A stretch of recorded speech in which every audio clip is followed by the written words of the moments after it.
Assalamualaikum warahmatullahi wabarakatuh. Selamat siang semuanya. Perkenalkan, kami dari kelompok 6. Di kesempatan kali ini, kami akan mempresentasikan tentang teori perkembangan gender. Nah, sebelum kita masuk ke materi, alangkah baiknya kami memperkenalkan anggota tim kami.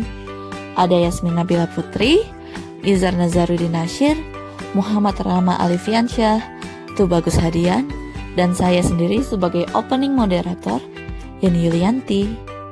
Oke, pastinya banyak sekali teori perkembangan gender yang ada.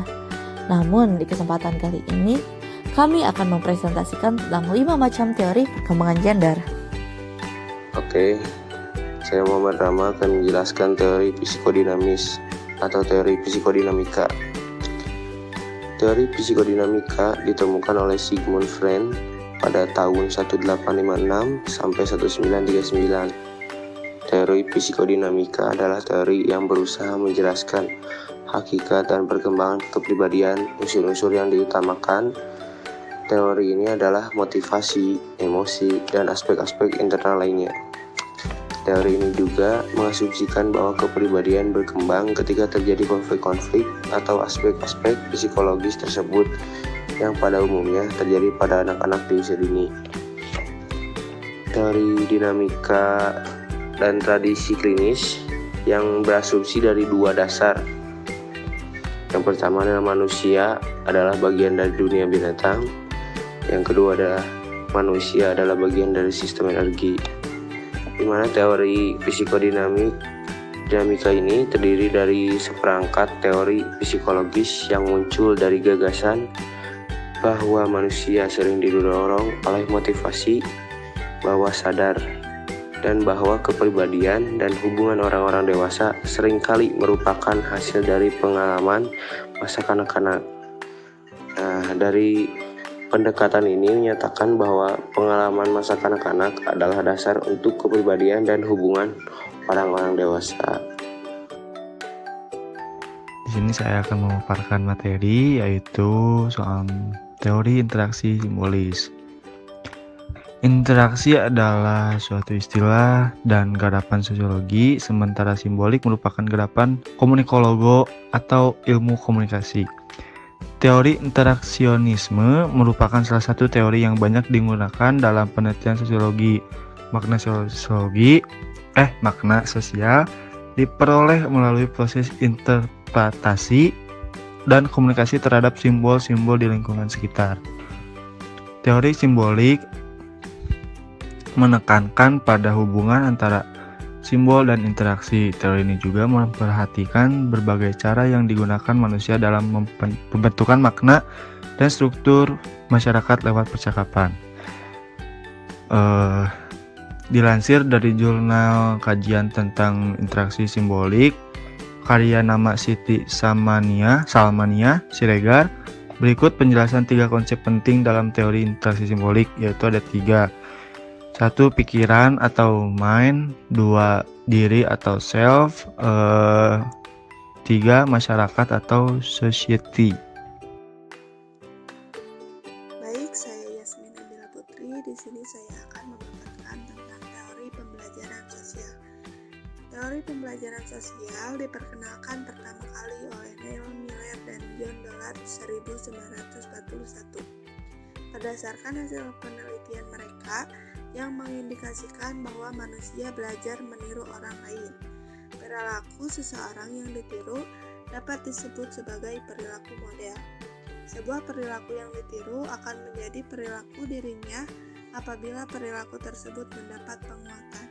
Teori ini menunjukkan bahwa tindakan belajar oleh seseorang dapat melalui media yang dapat mengarahkan pada suatu tindakan lain sebagai hasil belajar, yakni perilaku imitasi. Perilaku imitasi ini lahir karena adanya seseorang yang dijadikan sebagai model untuk ditiru. Dengan kata lain, manusia bukanlah robot yang secara otomatis berespon terhadap suatu stimulus, melainkan ia mengolah dahulu stimulus berdasarkan pengalamannya. Oke, baik, saya Tubagus Hadian. Saya akan menjelaskan tentang teori belajar kognitif. James Piaget bisa dibilang sebagai seorang yang menemukan psikolog kognitif atau penemu dari teori belajar kognitif. Ia lahir pada tanggal 9 Agustus 1896 di Neuchâtel, Swiss. James Piaget beranggapan bahwa suatu perkembangan kognitif adalah sebuah proses yang terjadi secara genetik. Oleh sebab itu, proses genetik diyakini berdasarkan dari kondisi biologis seseorang. Dalam hal ini, kondisi biologis dapat dilihat melalui adanya perkembangan atau pertumbuhan yang terjadi pada sistem saraf. Misalnya, seseorang yang bertambah usia, maka susunan-susunan sistem sarafnya semakin kompleks, bahkan akan kemampuan yang dimiliki akan semakin bertambah. Teori belajar kognitif merupakan teori belajar yang muncul setelah teori behavioristik.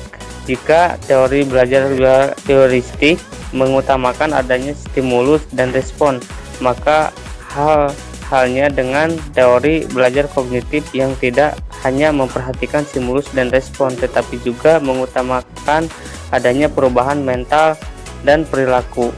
Teori ini juga meneliti tentang bagaimana suatu informasi bisa diproses oleh otak dan bagaimana pembelajaran terjadi melalui pemrosesan informasi internal. Teori ini didasarkan pada ide bahwa manusia secara mental bisa memproses informasi yang telah mereka terima.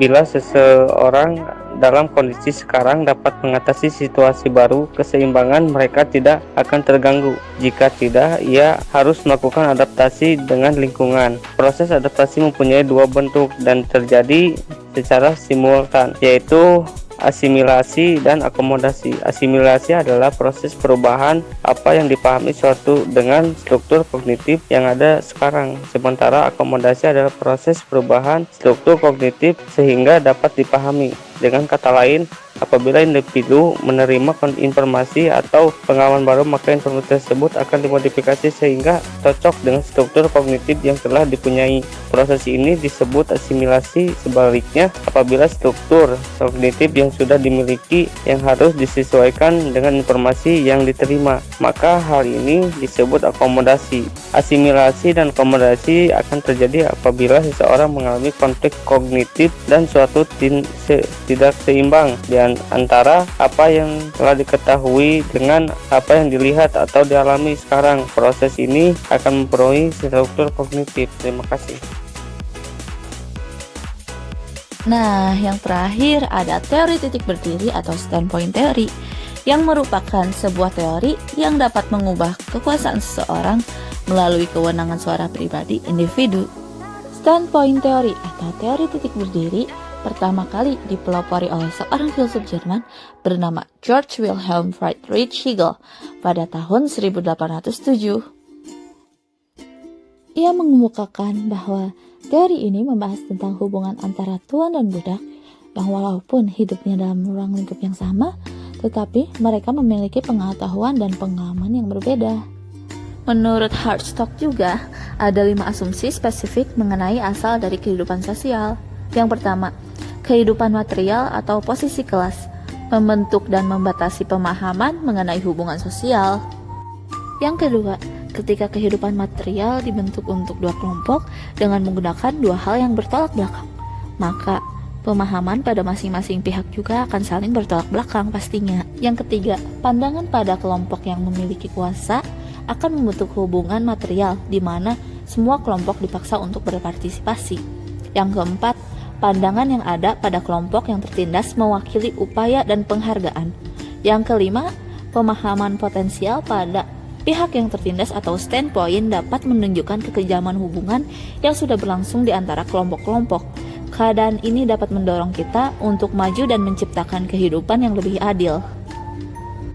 Nah, dengan penjelasan yang telah disampaikan tadi, kita mengetahui kaitan antara gender dan komunikasi yang dapat kita lihat melalui berbagai teori perkembangan gender yang ditemukan oleh para ahli komunikasi, psikologi, dan ahli dalam disiplin ilmu lainnya. Dan juga kita dapat mengetahui tentang 5 macam teori perkembangan gender. Yang pertama, ada teori psikodinamis, teori interaksi simbolis, teori belajar sosial, teori belajar kognitif, dan teori titik berdiri. Dari penyampaian kesimpulan tadi, maka berakhir juga presentasi dari kami. Terima kasih telah menonton sampai akhir, dan jika ada pertanyaan bisa di chat di WhatsApp grup ya. Terima kasih semuanya.